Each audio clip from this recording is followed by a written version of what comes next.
Hi guys and welcome back. So while sharing our never have I ever, I touched on something about my career and my job and the time when I didn't have a job. So I just thought that it would be nice to share with you guys my education and my career journey. So I finished high school, I went to Pangani Girls, and after that I was called to Egerton University to do a course, something in agroforestry or agribusiness. I never ended up going to university at the same time with all my age mates because I had refused to join Egerton. My mom actually was not aware that back then you could change faculties after joining. So since I refused, so we had to start looking at other options. So option number one was for me to go to KMTC and do pharmacy. That was my dad's idea. But back then you had to bribe to just get your application in, and us guys didn't have that kind of money, so I missed out on that. And then my mom got a hookup for a nursing course at Nairobi Hospital, and I actually went for the interview. And when it was about lunchtime, us guys were asked to go, get something to eat. And on my way out, we passed through Casualty, and passing through Casualty, I found nurses wheeling in someone who had been in a road accident, because we were on Ngong Road, so accidents were so prone on that road. So this guy was rushed in, and there was blood and everything, and I happened to see it. So as I walked out for lunch, that was the last those guys saw me. I didn't come back. I went to Alliance Française where I did my DELF and DALF. I did a diploma in French. After I finished my French course, I got a job with Winnie's Pure Health, where I used to do, first I started out doing promotions, and then I went on to do marketing at some point. And it was when I was at Pure Health that I spoke to the owner, Winnie Mwendia, who is such an amazing boss.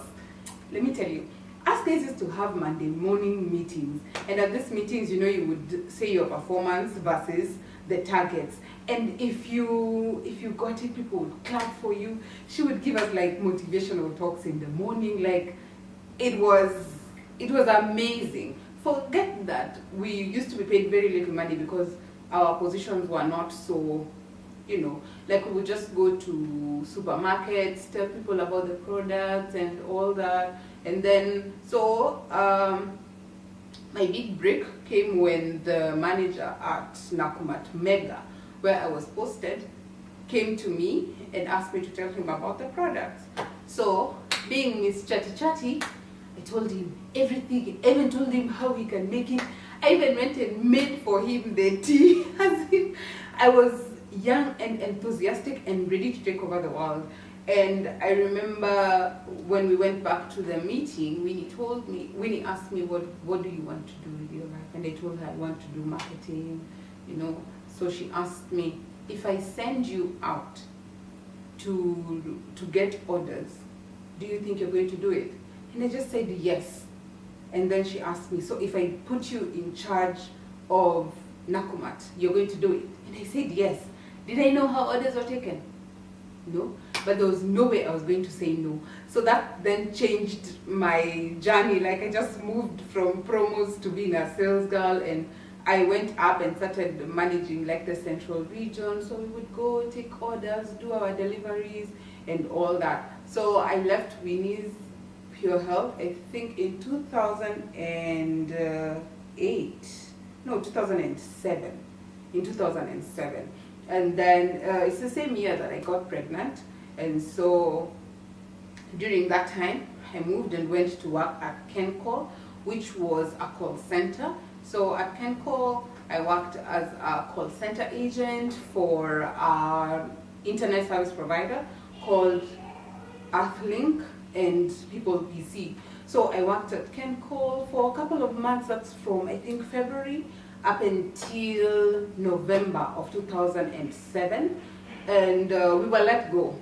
I've never known why, but we were just told by the contract aviation.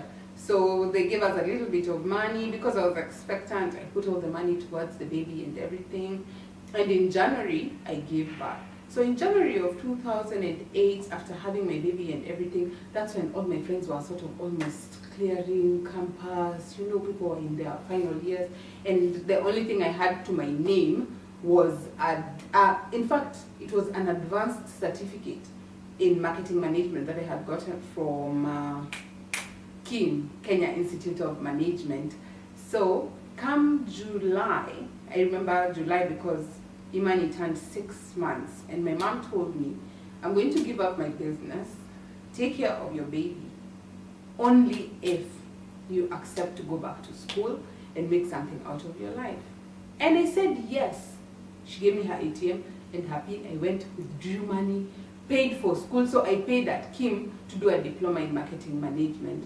Remember, I had already dropped out of, I never really went to campus at this point. So I went and did my diploma, and I had even moved out of home. So I moved back to mom's place, you know, and had her take care of my baby. And like 2 days, I'll never forget, 17th of July, I got a call from a guy called Kim Matu, and Kim told me there's a lady who works at G4S who's interviewing people to come work as debt collectors. Are you interested? I told him I don't have a job. Of course, I'm interested. So I wrote a text to this lady. I said, hey Brenda, I'm looking for an opportunity to interview. I've been told you have positions, so please give me a chance. So she said, cool, come. So I went, and yeah, I got the job, and we were working under the marketing manager then. Her name was Naliaka, and immediately we hit it off with Naliaka, and she was admirable. You know those women who are educated and strong and eloquent, and they know what they're doing. So I kept feeling like, oh my goodness, I want to be like this woman. So worked with Naliaka. I did teledating for a while. I worked close to a year, and then in 2009 I got a big break. Let me tell you, when working at G4S, we would work up until like 11 p.m. and then they would give us like this transport home would be like these vans, yeah, and every time, because my mom stays in Kitengela, I'd be sometimes the last one to be dropped home or the first one to be dropped home. So every time we would pass by the airport, I used to say, one day I'm going to work there, one day I'm going to work for KQ, one day I'm going. And I used to tell people that over and over and over. And in 2009, towards the end of June, I got hired by KQ. At the moment, they were hiring for a multilingual customer service agent, and I speak French. So that's how I ended up getting hired by KQ. And life changed. Let me tell you, life changed. You never really know what you've been missing until it comes your way. The moment when I felt like life had started being better was when Imani got unwell, and we had these health cards. And I just took him to Gertrude's at Embakasi, at Nakumat Embakasi, and they treated my baby and gave him medicine, and I went home without paying anything. That's the day I went back and said, anyway, Mungu hasahau mja wake. God does not forget his people. So I worked with KQ as a customer service agent up until 2011, and then I moved to crew tracking, which was an operations role where we handle crew related issues, like, you know, you plan out their rosters and all of that, and that was a wonderful gig. I did crewing for about 4 years at KQ, and then I left and joined Qatar Airways, where I am until now. So in Qatar Airways, I also did crewing for a while, and then I moved, and currently I'm working as a network and pre-operations controller. So I did go back to school. I did go back to school in May of 2011. I started my bachelor's degree. I did it at Kenya Methodist University, and I did business administration, marketing. And when I joined Qatar Airways, I started my master's, which I did at African Nazarene University, and I did an MBA in strategic management. I'm still thinking of doing my PhD, so help me God. You know, talking with my friends and other women in the industry, in the aviation industry, all of them are like, you're an African woman from a sub-Saharan country, you should not pay for your PhD. I mean, you can get a scholarship. So I'm just in the process of getting over having a newborn and just trying to realign myself before I think of where I want to go, where I want to do. So that's basically what my path has been like. It sounds a lot easier when you talk about it, but it's a journey of strength, it's a journey of learning, it's a journey of growth, it's a journey of seeing miracles happen, of seeing God come through.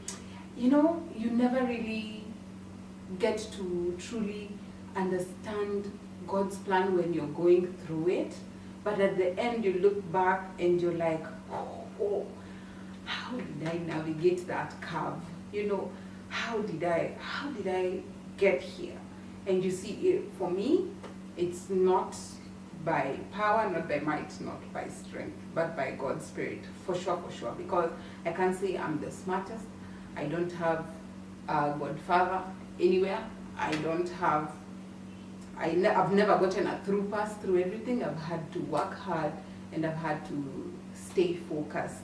So I don't know whether this video is going to be useful to anyone. I really hope so. And if it doesn't matter where you are in your journey, this video is just to encourage you that you may look like you're in the dumps, but God is building your character. And once your character is solid, the money comes and it doesn't change, it doesn't faze you. You're not scared, you're not overly excited, you're focused. You have your goals because you know what it's like not to have. And now that you have it, you are more enthusiastic with life, you are more enthusiastic about your dreams and about your future. In fact, sometimes I feel so tired, like from work and all, and I think, you've got a YouTube channel to run, and then I remind myself of everything else that I've managed to achieve. And even when I'm not able to put up a video, I don't beat myself up about it these days, because I'm like, you're already doing a lot, Joy. It's okay if you're not able to get a video out. I just hope I earn you guys' patience to come to my channel whenever you see a notification for a video, because it comes from a very passionate place. Because being on YouTube and being able to share is something that is in line with what my purpose is, which is to educate, motivate, and inspire. So if this video motivated you, educated you, and inspired you, be sure to like it, leave a comment, subscribe, and turn on the post notifications. You don't want to miss any of this bubbliness. Plus, I hope you like my shirt. So guys, next series will be about interview tips and tricks that have worked for me. You don't want to miss it. Bye bye.